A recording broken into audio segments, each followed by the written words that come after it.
जय हो सोल्युशन्स आणि राजा माने व मंदा माने कृत.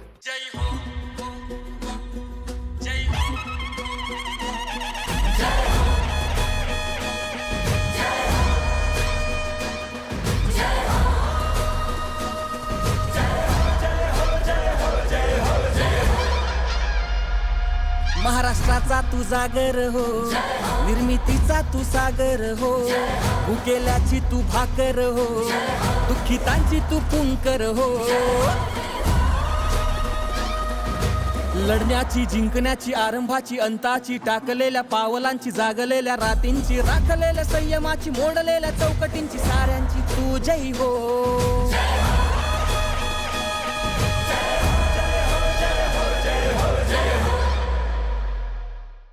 नमस्कार. राजा माने मंदा माने प्रस्तुत जय हो या लोकप्रिय मालिकेच्या या भागामध्ये आपणा सगळ्यांचं सहर्ष स्वागत.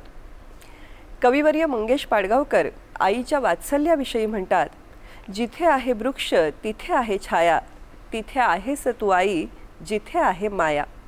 खरोखरच आई आणि माया हे एक समीकरण आहे. पण या वात्सल्याला केवळ ओठावर न ठेवता, केवळ कवितेत न ठेवता, ते आपल्या आचारात, विचारात आणि प्रत्यक्ष कृतीत उतरवून सोलापूर जिल्हा आणि शहरातल्या हजारो वंचित महिला आणि मुलींच्या आयुष्यात परिवर्तनाचा नवा प्रकाश पसरवणारं एक थोर संवेदनशील नेतृत्व आणि एक युवा नेतृत्व आज आपल्याबरोबर आहे. त्या आहेत सृष्टी डांगरे. सृष्टीजी, तुमचं कार्यक्रमात मनपूर्वक स्वागत. आणि आई शक्तीविषयी आम्हाला अधिक जाणून घ्यायचं आहे, पण त्याच्याविषयी बोलण्याआधी पाहूया ही ध्वनिचित्रफीत. गेल्या काही वर्षात डांगरे परिवाराच्या समर्पित नेतृत्वाने सोलापूरच्या विडी घरकुल परिसरातील शेकडो महिलांना संगणक, प्रगत शिवणकाम, अगरबत्ती मेणबत्ती निर्मिती आणि नऊवारी काष्टा साडी मेकिंगचे धडे देऊन आर्थिकदृष्ट्या स्वावलंबी बनवले आहे.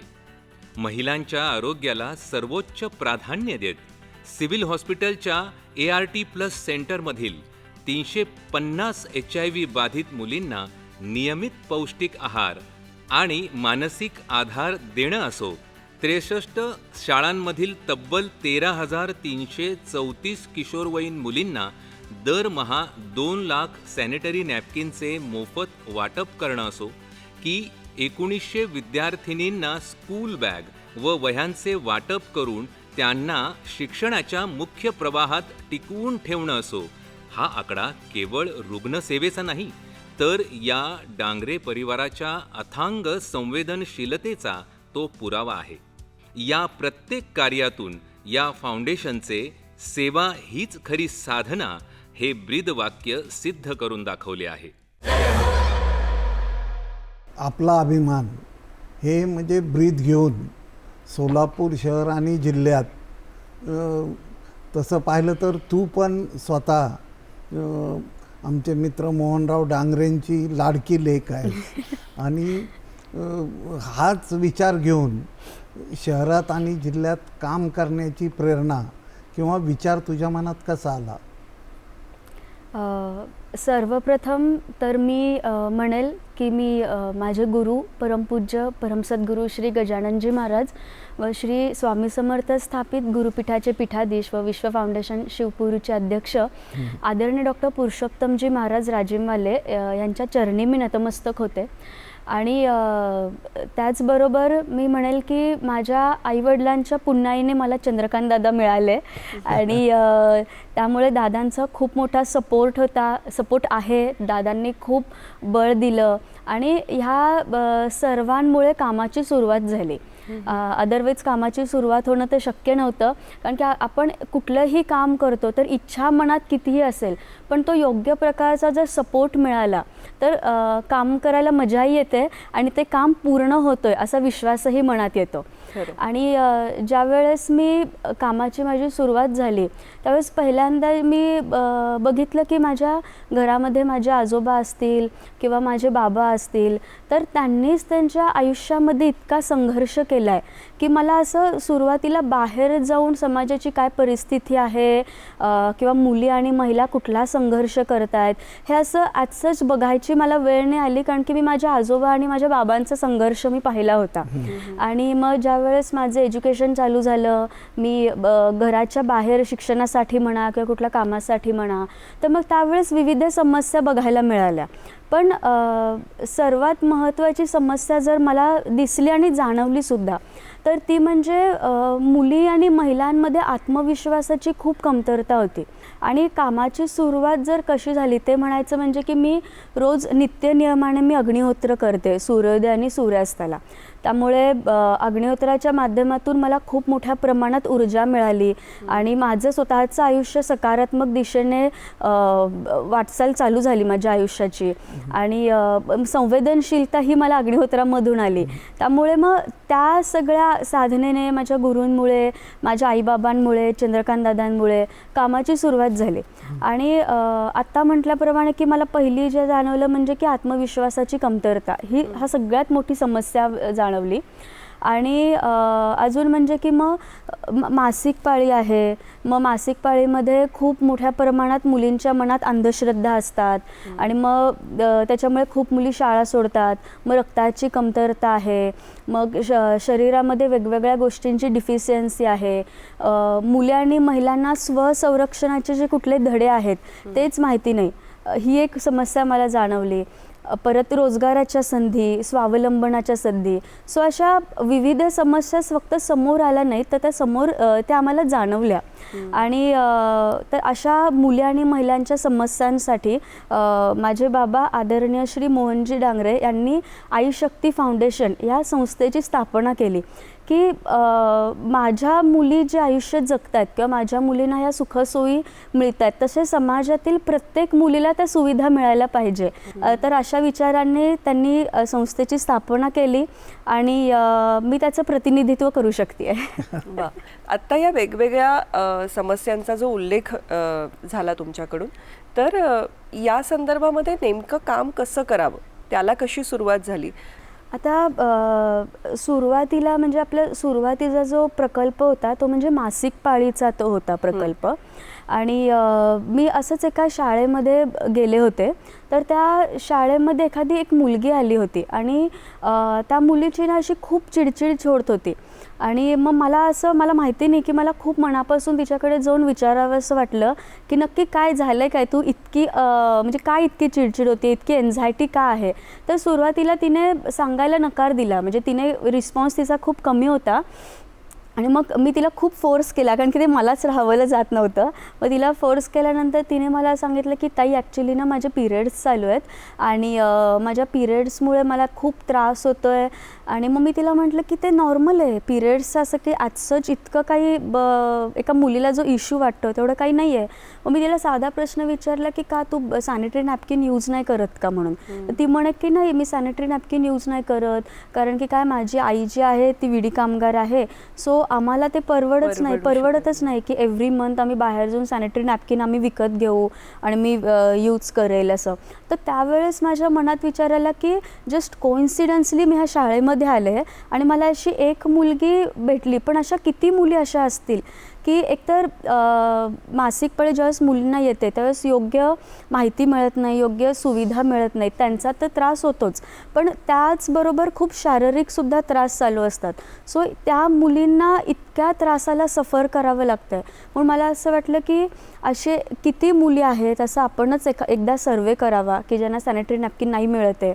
तर मग तो मी शाळेचे शिक्षक असतील, माझ्या काही ओळखीच्या महिला असतील, तर त्यांना सोबत घेऊन मी सर्वे चालू केला की अशा किती महिला आहेत. आणि मग त्या सर्वेमधून असं आलं की विडी कामगारांच्या मुली तर आहेतच, पण त्याचबरोबर अशा कित्येक मुली आहेत कामगार वर्गातल्याच की त्यांना सॅनिटरी नॅपकिन मिळत नाही आणि त्याच्यामुळे ते शाळा वगैरे पण सोडतात. आणि त्या एका गोष्टीमुळे सॅनिटरी नॅपकिनची ह्या उपक्रमाची सुरुवात झाली. पण मला असं वाटतं की हा फक्त उपक्रमच नव्हता किंवा त्या मुलींना एक मदतच करायची असं नव्हतं, तर मासिक पाळीला इतक्या चुकीच्या दृष्टिकोनातून आजकाल मुली आणि महिला बघतात आणि बघण्यापेक्षा सुद्धा त्या खूप घाबरतात. त्याच्यामुळे मग आम्ही ती भीती त्यांच्या मनातून काढून टाकली आणि ही फक्त एक आरोग्याची हमी नव्हती, तर ती आत्मविश्वासाची हमी होती, शाळा न सोडण्याची हमी होती आणि त्यांना योग्य सुविधा देण्याची ती हमी होती.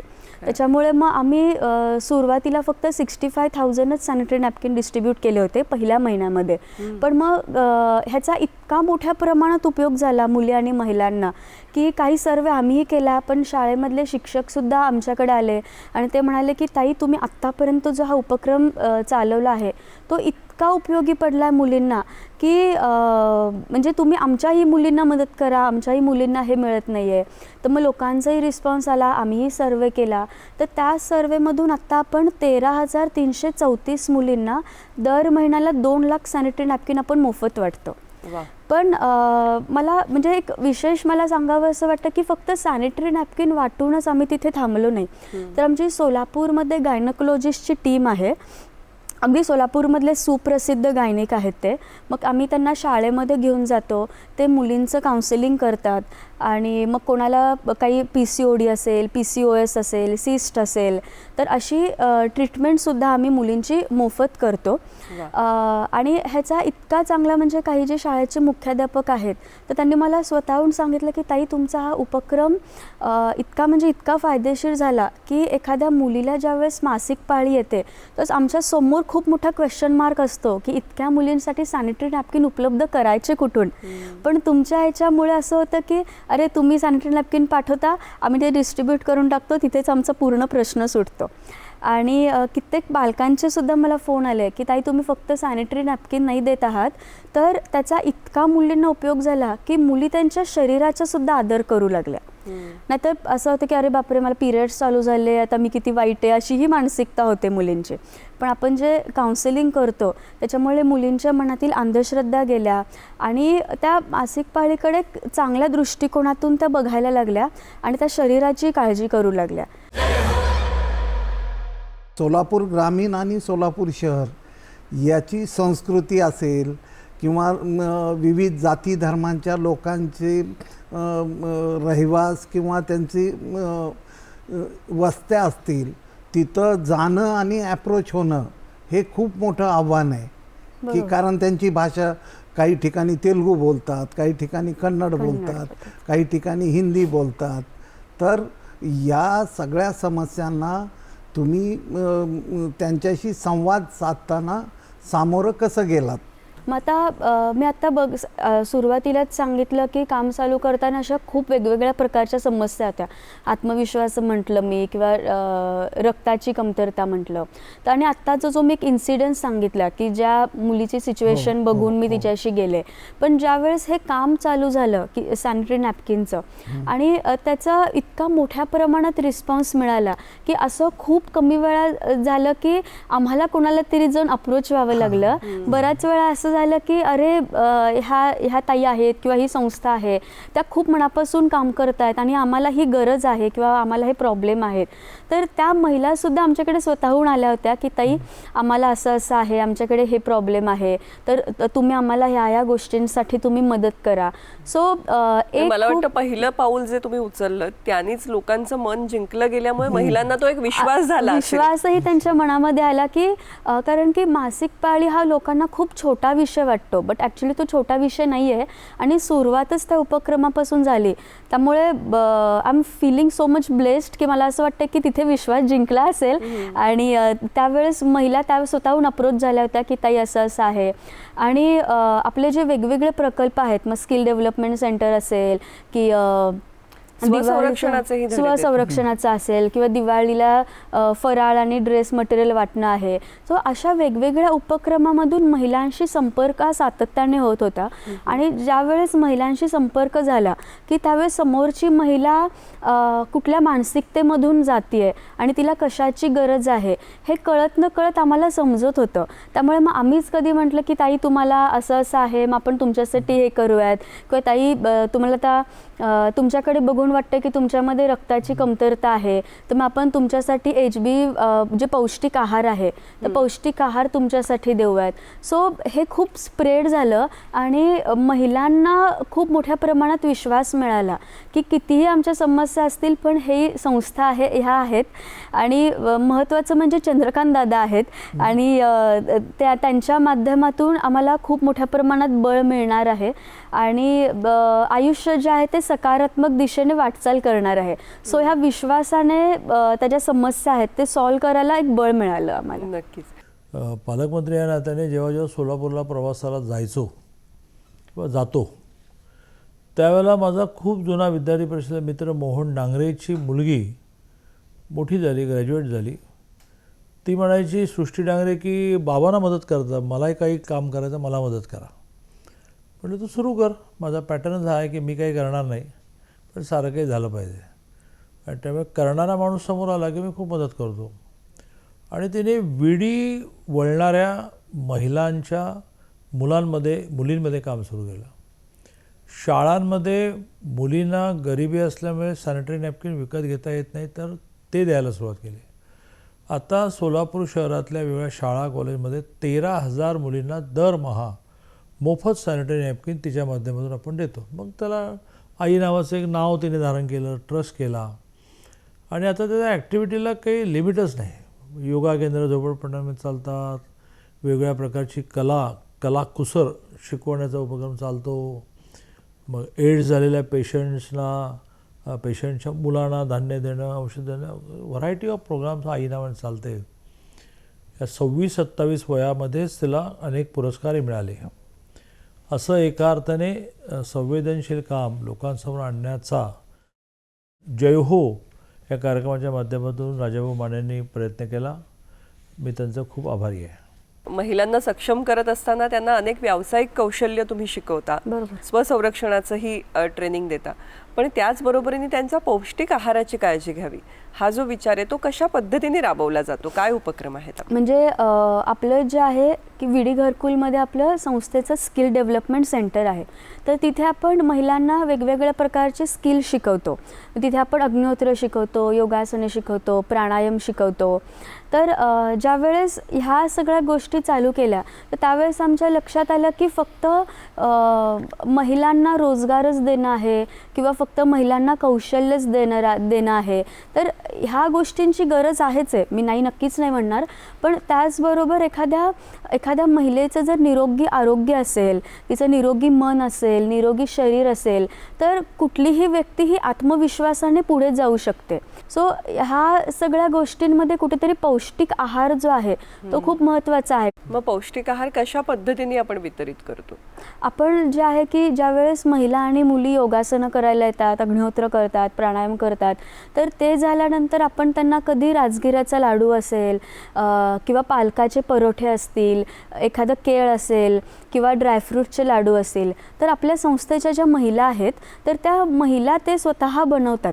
म्हणजे त्याच्यातून आपण काय केलं की त्या महिलांना रोजगारसुद्धा मिळेल, त्यांना एक्सप्लोजर मिळेल आणि ज्या माझ्या मुली आणि महिला आहेत तर त्यांना पौष्टिक आहारही मिळेल. सो ते दोन्हीकडून दोन्ही उद्देश साध्य झाले. महिला त्यांच्या पायावरती उभं राहिला, इथं त्यांना पौष्टिक आहार मिळाला. मला यालाच जोडून विचारायचं कारण एक अतिशय वेगळा विषय तुम्ही हाताळता तो 8+ सेंटरच्या माध्यमातून. म्हणजे HIV बाधित महिलांसाठी आपण काम करता. हा अतिशय एक दुर्लक्षला गेलेला आणि थोडासा उपेक्षिला गेलेला विषय आहे. तर या विषयाकडे कसं वळलात आणि काय स्वरूपाचं काम? मी अगदी खरं सांगायचं म्हटलं तर सोलापूरमध्ये इतक्या मोठ्या प्रमाणात HIV पॉझिटिव्ह मुली आणि महिला आहेत ह्याची कल्पना मला स्वतःला नव्हती. मग आपले जे सिव्हिल हॉस्पिटलचे जे डॉक्टर आहेत, सो सहज मी त्यांच्यासोबत एकदा बसले होते तर बसल्या हा HIV हा विषय निघाला. तर त्यांनी मला सांगितलं की म्हणजे मी ज्यावेळेस माझी प्रॅक्टिस चालू असते, ज्यावेळेस मी OPDमध्ये जाते त्यावेळेस एका मुलीकडे बघून मला खूप वाईट वाटतं. मग मी म्हटलं की काय झालं, असं काय होतं वाईट? तर त्या मला म्हणाला डॉक्टर की एक मुलगी आहे तर तिच्या आई वडील HIV पॉझिटिव्ह होते, तिची आजी पण HIV पॉझिटिव्ह होती आणि मुलगी HIV पॉझिटिव्ह होती. पण कालांतराने तिच्या आई वडिलांची डेथ झाली पण आजी आणि मुलगीच राहिल्या त्या.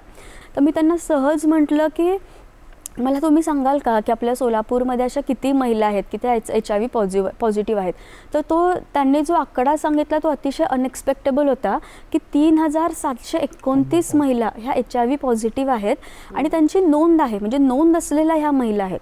मग मी त्यांना विचारलं की मग मुली किती असतील? तर त्यांनी मला सांगितलं की 30 वर्षाच्या अलीकडे 353 मुली आहेत की त्या HIV पॉझिटिव्ह आहेत. मी म्हटलं की बापरे, म्हणजे कल्पनाही केली नव्हती की एवढी मोठी संख्या असेल. तर मग त्या म्हणे की हो, ही संख्या आहे, पण आता काहींना ट्रीटमेंट चांगली मिळते, त्यामुळे चांगली त्यांची हेल्थ झालेली आहे. पण मला ह्या मुलीची खूप काळजी वाटते की जिच्या आजीला घेऊन येते. मी म्हटलं की काय, म्हणजे काय तिच्यात असं काय वेगळं आहे? तर ती म्हणे की आजीची सिच्युएशन एवढी चांगली नाही आहे, सो आजी कधीही डेथ होईल तिची, मग ती झाल्यानंतर ही मुलगी काय करेल? बिकॉज ऑलरेडी लहान आहे आणि पॉझिटिव्ह आहे ती. सो त्यावेळेस ना कुठेतरी असं कळत न कळत माझ्या मनातून ते वाक्य हे झालं की नाही, माझ्या गुरूंच्या आशीर्वादाने आणि चंद्रकांत दादांमुळे की मी ह्या मुलीसाठी मी काम करेल. आणि मी म्हटलं की अहो, माझ्या बाबांनी अशा सगळ्याच मुलींसाठी संस्था स्थापन केली आहे, सो ह्या मुलीकडे आम्ही काय एका वेगळ्या दृष्टिकोनातून बघू, आम्ही त्या मुलींची काळजी घेऊ. असं खूप अनएक्सपेक्टेडली ते वाक्य गेलं होतं. मग मी त्यांना म्हटलं की तुम्ही मला आता हा डाटा तर सांगितला आहात, 3729 महिला, 353 मुली, तर ह्या मुलींसाठी आम्ही हे काम करायला चालू करू, पण आम्ही वेगळ्या दृष्टिकोनातून नाही बघणार की HIV आहे. ज्या आमच्या सर्वसामान्य मुली आहेत त्याच दृष्टिकोनातून आम्ही बघू. मग आम्ही त्या महिलांना आम्ही साडी दिली, ज्या पॉझिटिव्ह महिला आहेत त्यांना.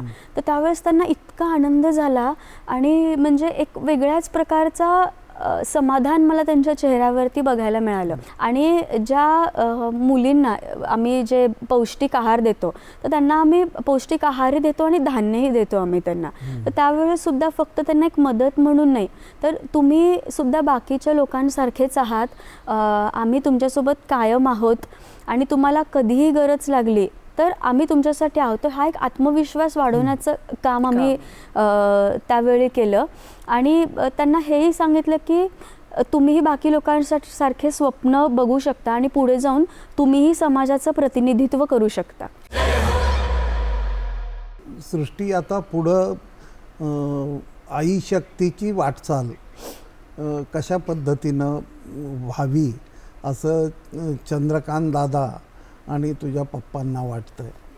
आता आपली जी म्हणजे आपण दिवाळीसाठी किट देतो किंवा सॅनिटरी नॅपकिन असेल किंवा हे HIV मुली असतील, तर त्यांना असं वाटतं की आत्तापर्यंत आमच्या समोर जी संख्या येते, मग 3729 असेल, ह्या 13,000 मुली असतील, मग त्याच्यामध्ये अंध मुली आहेत, तर ही जी संख्या आहे तर ही पुढे जाऊन ह्या संख्येची म्हणजे संख्या कमी व्हावी असं वाटतंय.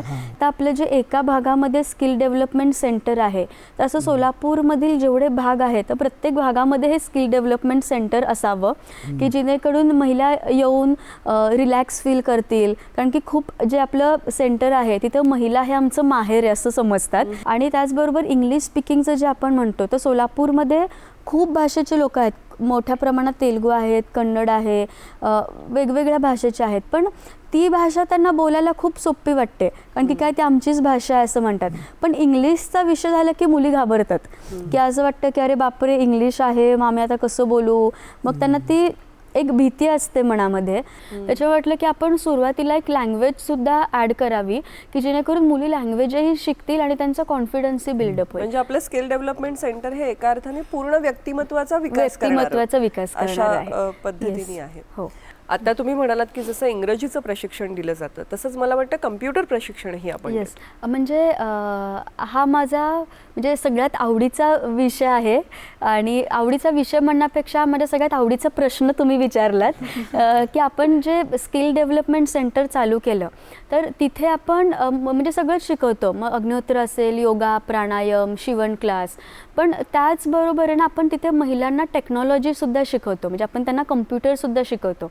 मग ज्यावेळेस त्याचे स्किल डेव्हलपमेंटच्या सुरुवातीचे दिवस होते त्यावेळेस त्या विडी कामगारांची जी वस्ती आहे तर तिथे मी जात होते आणि तिकडे काही विडी कामगारांच्या महिला माझ्याकडे आल्या आणि त्या मला म्हणाल्या की ताई आम्हालासुद्धा कम्प्युटर शिकायचं आहे, तुम्ही आम्हालासुद्धा संधी द्याल का, आम्ही पण कम्प्युटरसमोर बसू शकतो का. आणि मला सांगायला इतका आनंद होतो आहे की आमची कम्प्युटरची जी पहिली बॅच होती ती विडी कामगार महिलांची पहिली बॅच होती की म्हणजे सुरुवात अगदी त्यांना बेसिकपेक्षा पण कमी गोष्टी त्यांना येत होत्या, पण त्या आत्मविश्वासाने तिकडे येऊन ते कम्प्युटरवरती आम्हाला संगणक शिकायचा आहे. तर हा खूप मोठा बदल जाणवला आणि वाटलं की आपण जे वुमन एम्पॉवरमेंटचं आपण जे काम चालू आहे ते व्यवस्थित यशस्वीरित्या पूर्ण होतं आणि त्याची वाटचालही चांगली चालू आहे. नक्कीच सृष्टी, आज तुमच्याशी या गप्पा मारत असताना सोलापूरच्या सुकन्येला भेटलो असाच भाव आमच्या मनामध्ये आहे. सृष्टीताईंशी या आपल्या गप्पा आज खूप छान रंगल्या. असं दिशादर्शक काम तुमच्यासमोर आणताना आम्हाला नेहमीच आनंद होत असतो. हाच आमचा प्रयत्न आहे. तेव्हा आज या भागात आपण इथेच थांबत असलो तरी भेटूया जय होच्या पुढील भागामध्ये असाच एक नवा विचार, नवा उपक्रम घेऊन. धन्यवाद. जय हो, जय हो.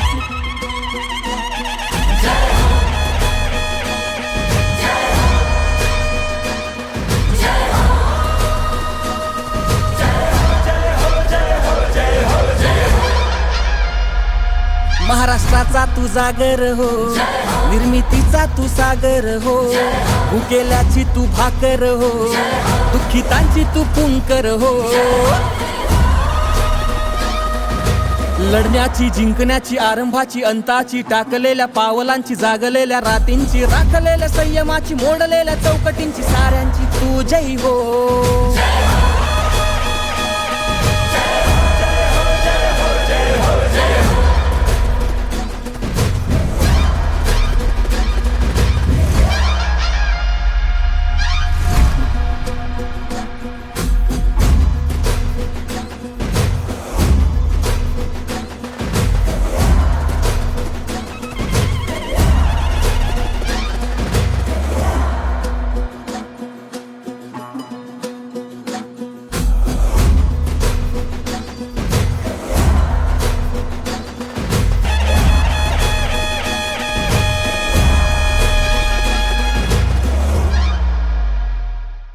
जय हो सोल्युशन्स आणि राजा माने व मंदा माने कृत.